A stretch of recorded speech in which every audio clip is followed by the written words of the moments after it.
आपके घर के लिए जो दीवारें हैं वो बहुत ही महत्वपूर्ण होती है। ये दीवारें न सिर्फ आपके घर को मजबूती देती है बल्कि मौसम की मार से भी आपके घर का प्रोटेक्शन करती है। साथ में प्राइवेसी के हिसाब से आपको जो पार्टीशन चाहिए होता है तो ये काम भी दीवारें करती है। फिर चाहे वो सिक्योरिटी हो या फिर सेफ्टी हो तो वहां पर भी दीवारों का महत्व और भी बढ़ जाता है। और दीवारें बनवाने के लिए आजकल मार्केट में बहुत सारे ऑप्शंस अवेलेबल है, बहुत सारे अलग अलग मटेरियल के साथ। पर जहां तक बात आती है दीवार की मोटाई की तो ये बहुत ही इंपॉर्टेंट चीज आ जाती है, क्योंकि जैसा कि हम आजकल देखते हैं दीवारों की मोटाई कम होती जा रही है। पहले जमाने में बड़ी दीवारें बनाई जाती थी पर आजकल दीवारों की मोटाई कम होती जा रही है। तो आज के इस इंपॉर्टेंट वीडियो में हम ये जानेंगे कि आखिर आपको आपके घर की दीवार की मोटाई कितनी रखनी चाहिए। अगर आप दीवार बनवा रहे हैं तो कौन कौन सी चीजों की तरफ आपको ध्यान देना चाहिए जिससे कि आपके घर की दीवारें मजबूत बने और आगे चल के आपको कोई भी तकलीफ ना हो। तो आजकल जो घर बनते हैं वहां पर दीवारों की मोटाई खास करके 9 इंच या फिर 4 इंच रखी जाती है। अब यहाँ पर इन दोनों ही दीवारों के अपने अपने एडवांटेज है और अपने अपने डिसएडवांटेज है। कुछ जगह पर 9 इंची दीवार सबसे बढ़िया ऑप्शन होता है तो कुछ जगह पर 4 इंची दीवार सबसे बढ़िया ऑप्शन होता है। तो यहाँ पर हम 9 इंची दीवार से शुरू करते हैं कि 9 इंची दीवार के क्या क्या फायदे होते हैं। तो इस दीवार के सबसे पहले फायदे के बारे में बात करते हैं जो कि है मजबूती। जी हाँ, ये दीवार बहुत ही मजबूत होती है। अच्छा खासा लोड जो है ये दीवार बेयर कर सकती है। इसी से जुड़ा हुआ है इसका अगला एडवांटेज। फिर चाहे वो लोड बेरिंग स्ट्रक्चर हो या फिर आरसीसी स्ट्रक्चर हो, दोनों ही जगह पर आप जो है 9 इंची दीवार का इस्तेमाल आराम के साथ कर सकते हो। खास करके जो लोड बेरिंग स्ट्रक्चर होते हैं जहां पर कॉलम या फिर बीम बिल्कुल भी नहीं होते हैं, वहां पर पूरे स्लैब का लोड जो है आपके दीवारों के ऊपर होता है।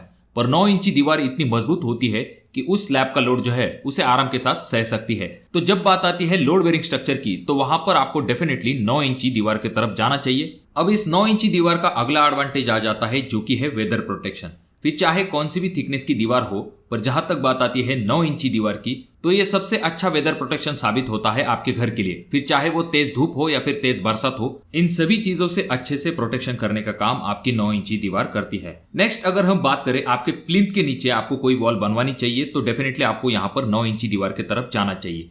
जैसा कि हम यहाँ पर देख सकते हैं, यहाँ पर हम सॉइल फिलिंग करते हैं। ऐसे समय में दीवारों के ऊपर हॉरिजॉन्टल लोड आ जाता है। अगर आपने यहाँ पर दीवार की मोटाई कम ले ली, ऐसे समय में जो अंदरूनी फिलिंग मटेरियल होता है उसके दबाव के कारण आपकी दीवारें जो है वो टूट सकती है या फिर उनमें क्रैक आ सकता है।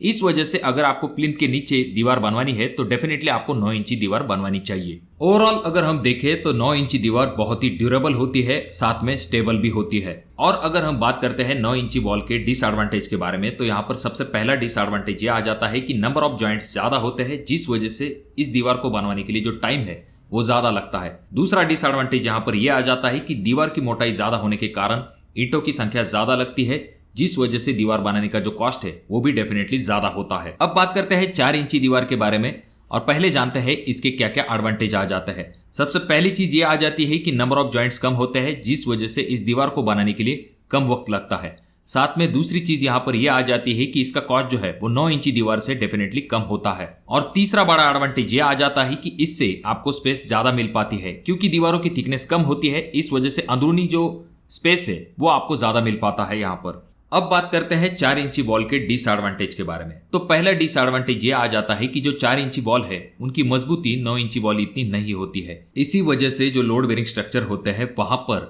4 इंची दीवार को रेकमेंड नहीं किया जाता है। अगर हम नेक्स्ट डिसएडवांटेज के बारे में बात करते हैं, अगर आप 4 इंची वॉल एक्सटर्नल वॉल की तरह इस्तेमाल करते हो तो ये वॉल जो होती है इतनी अच्छे तरह से वेदर से आपके घर का प्रोटेक्शन नहीं कर पाती है। ये जो 4 इंची वॉल होती है इनकी थिकनेस कम होती है, जिस कारण ये डैम्पनेस से भी इतना अच्छा प्रोटेक्शन नहीं कर पाती है। और ये जो वॉल होती है जब भी इन्हें बनाया जाता है तो 3 फीट हाइट हो या फिर 1 मीटर की हाइट हो, यहाँ पर एक कंक्रीट का बेल्ट प्रोवाइड करना पड़ता है। इस तरह का कंक्रीट का बेल्ट 9 इंची वॉल को नहीं दिया जाता है। देखिए दोस्तों, अब हमने 9 इंची वॉल हो या फिर 4 इंची वॉल हो, इन दोनों के ही एडवांटेज और डिसएडवांटेज के बारे में जान लिया है। अब बारी आती है कि इनमें से कौन सी वॉल आपको कहां पर बनवानी चाहिए। जहां तक बात आती है लोड बेरिंग स्ट्रक्चर की तो वहां पर आपको रेकमेंड किया जाता है कि 9 इंची वॉल का ही इस्तेमाल कीजिए। साथ में प्लिंथ बीम के नीचे जहां पर हॉरिजॉन्टल लोड भी ज्यादा होता है, ऐसे समय में भी आपको 9 इंची वॉल का इस्तेमाल करना चाहिए। अगर आप आरसीसी फ्रेम स्ट्रक्चर में घर बनवा रहे हैं फिर भी वेदर से अच्छे से प्रोटेक्शन होने के लिए भी आप 9 इंची वॉल का इस्तेमाल कर सकते हो। और रही बात 4 इंची वॉल की, तो कहां पर हमें 4 इंची वॉल का इस्तेमाल करना चाहिए। अगर आपने आरसीसी फ्रेम स्ट्रक्चर में घर बनवाया है तो आप इंटरनल वॉल के लिए 4 इंची वॉल का इस्तेमाल कर सकते हो। इससे आपके पैसे भी बच सकते हैं,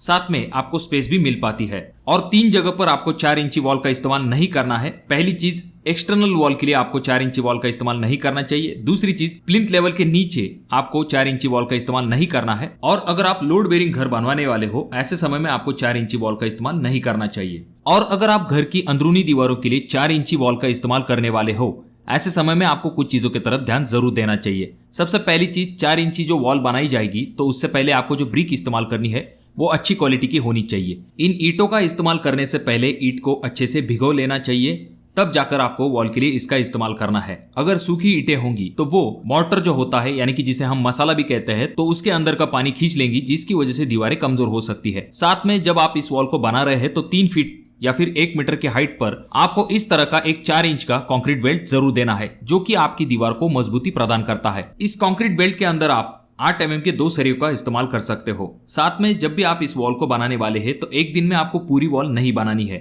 अगर आप एक दिन के अंदर पूरी वॉल बनवा लोगे तो आगे चल के ये वॉल जो है वो बेंड हो सकती है। तो इसीलिए पहले दिन आधी वॉल कंप्लीट कीजिए, उसके ऊपर आपको कंक्रीट बेल्ट देना है और दूसरे दिन आने के बाद आपको बाकी बची वॉल को कंप्लीट कर लेना है। ये जो कंक्रीट का बॉन्ड हम दीवार के ऊपर देते हैं तो इसके अलग अलग फायदे होते हैं। सबसे पहली चीज, ये दीवार को मजबूती तो देता है, साथ में अगर क्रैक डेवलप होते हैं और आगे चल के उन्हें बढ़ने से रोकने का काम ये कंक्रीट बेल्ट करता है। और दीवार को बनाते समय मोर्टार का जो प्रोपोर्शन लेना है वो आपको 1:4 लेना है। यहाँ पर 1 part is cement and 4 part is sand. और जब भी आप ब्रिक वर्क कर रहे हैं तो ये जरूर ध्यान दीजिए कि जो जॉइंट होते हैं वो हमेशा जिगजैग पैटर्न में आने चाहिए। एक के नीचे एक अगर जॉइंट आ जाते हैं तो वहां पर जल्दी क्रैक डेवलप हो जाते हैं, तो इस बात का आपको जरूर ध्यान रखना चाहिए। जैसा कि आप अगले वीडियो में देख रहे हैं, यहाँ पर जॉइंट के नीचे जॉइंट बिल्कुल भी नहीं आ रहे हैं। फिर चाहे आप फ्लाई ऐश इस्तेमाल करें, डबल एसी ब्लॉक इस्तेमाल करें या फिर रेड ब्रिक इस्तेमाल करें, पर इस चीज का जरूर ध्यान दीजिए कि जॉइंट के नीचे जॉइंट नहीं आने चाहिए। और जहां पर दीवार और कॉलम इन दोनों का जॉइंट होता है वहां पर आपको खास करके चिकन मेश या फिर फाइबर मेश का इस्तेमाल करना चाहिए,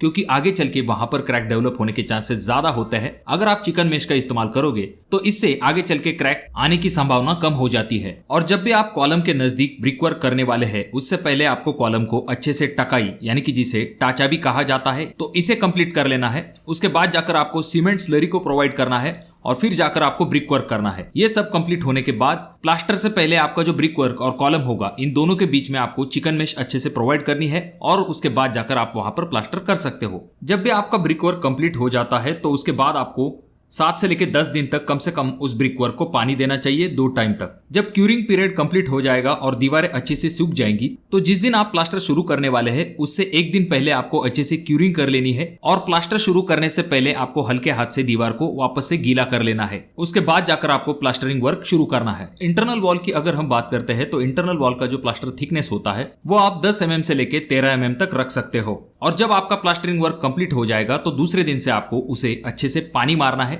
कम से कम आपको 10 से लेकर 12 दिन तक आपके प्लास्टर को पानी देना चाहिए, जिससे कि आपके प्लास्टर की मजबूती अच्छी तरीके से बनी रहे। इन बातों को ध्यान रखते हुए अगर आपने 4 इंची वॉल को बनाया है तो डेफिनेटली आपकी घर की जो 4 इंची वॉल होगी वो मजबूत बनेगी। तो अगर आप अपना खुद का मकान बना रहे हो या फिर आप सिविल इंजीनियर हो तो आपके हिसाब से दीवारों की मोटाई कितनी रखनी चाहिए कौन से वॉल के लिए, इसके बारे में कमेंट बॉक्स में कमेंट जरूर कीजिए। वीडियो अगर आपको अच्छा लगा हो तो जरूर इसे लाइक कर दीजिए। चैनल पे अगर आप लोग नए आए हो तो चैनल को जरूर सब्सक्राइब कर दीजिए। और ये जो तीनों वीडियो है इनमें से कोई एक वीडियो आपके जरूर काम में आ सकता है।